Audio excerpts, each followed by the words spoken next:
Friends नमस्कार, राधे कृष्णा। फिर से आपका एक बार स्वागत है आपके अपने चैनल श्वेता एजुकेशनल में।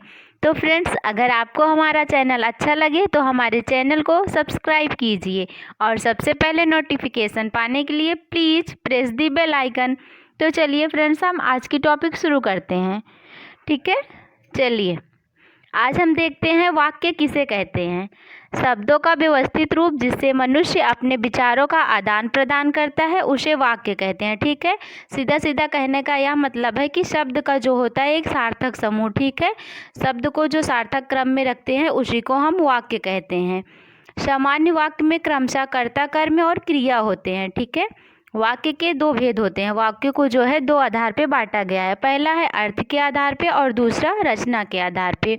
ठीक है, चलिए अगर हम साधारण शब्दों में कहें तो दो या दो से अधिक। ठीक है, अगर हम साधारण शब्दों में कहें दो या दो से अधिक पदों के सार्थक समूह को जिसका पूरा पूरा अर्थ निकले। ठीक है, दो या दो से अधिक ऐसा पद हो जिसका एक सार्थक समूह निकले, उसका पूरा पूरा अर्थ निकले, वो वाक्य कहलाते हैं।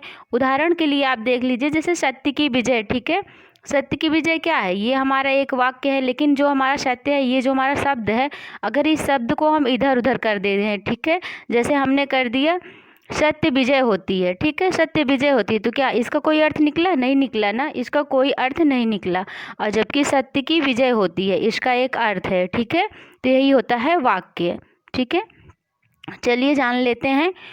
और ये फ्रेंड्स एक होता है वाक्यांश। ठीक है, इसे देख लीजिए, एक वाक्यांश होता है शब्दों के ऐसे समूह जिसका अर्थ तो निकलता है किंतु पूरा अर्थ नहीं निकलता। मतलब उसमें वाक्य किसे कहते हैं, जिसका मतलब शब्दों का सार्थक समूह जिसका पूरा पूरा अर्थ निकले, वो क्या होता है, हमारा वाक्य होता है। और वाक्यांश वो होता है जो शब्दों का सार्थक समूह तो होता है लेकिन उसका जो है पूरा पूरा अर्थ नहीं निकलता। ठीक है, वो होता है वाक्यांश। जैसे हो गया दरवाजे पर। ठीक है, दरवाजे पर देख लीजिए, ये दरवाजे पर, कोने में, वृक्ष के नीचे। ठीक है, यही शब्द हमारे जो होते हैं वाक्यांश होते हैं। आइए आगे देखते हैं।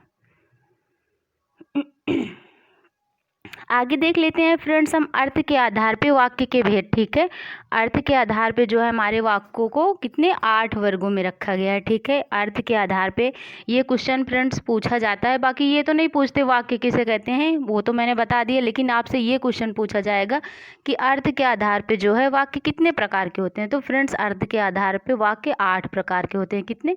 8 प्रकार के होते हैं। ठीक है, आइए हम देख लेते हैं कौन कौन से।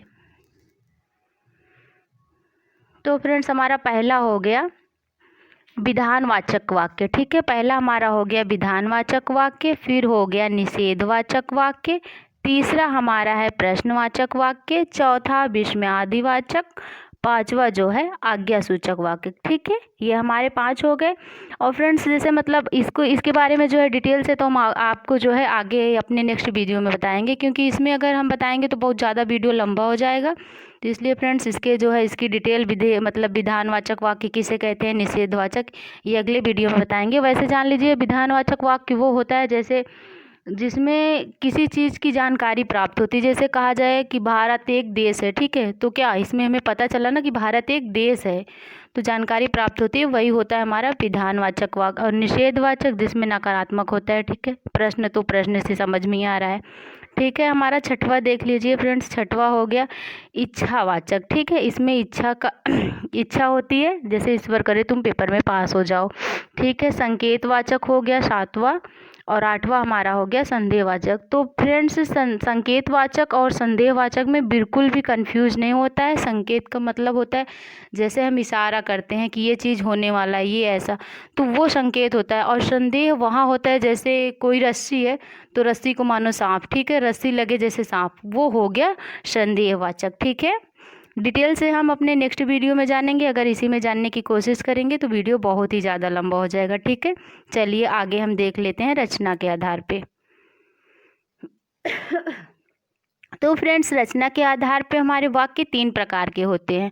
अगर आपसे पूछा जाए अर्थ के आधार पे तो फ्रेंड्स 5 प्रकार के होते हैं, और रचना के आधार पे पूछा जाए तो रचना के आधार पे जो है वाक्य 3 प्रकार के होते हैं। ठीक है, पहला देख लीजिए सरल या साधारण वाक्य। ठीक है, पहला क्या है, सरल या साधारण वाक्य। ठीक है, और दूसरा हमारा है संयुक्त वाक्य। क्या है? संयुक्त वाक्य। और तीसरा है मिश्रित या मिश्र वाक्य। ठीक है, चलिए तो फ्रेंड्स इसके बारे में हम नेक्स्ट वीडियो में बताएंगे कि क्या होता है मिश्रित वाक्य, क्योंकि क्वेश्चन पूछा जाता है, आपको वाक्य दे देगा और पूछेगा ये कौन सा वाक्य है। ठीक है, तो फ्रेंड्स आज की वीडियो में बस इतना ही। मिलते हैं हम अपने नेक्स्ट वीडियो में, तब तक के लिए bye bye, take care, see you. अगर आपको हमारा वीडियो अच्छा लगा हो तो लाइक एंड शेयर कीजिए।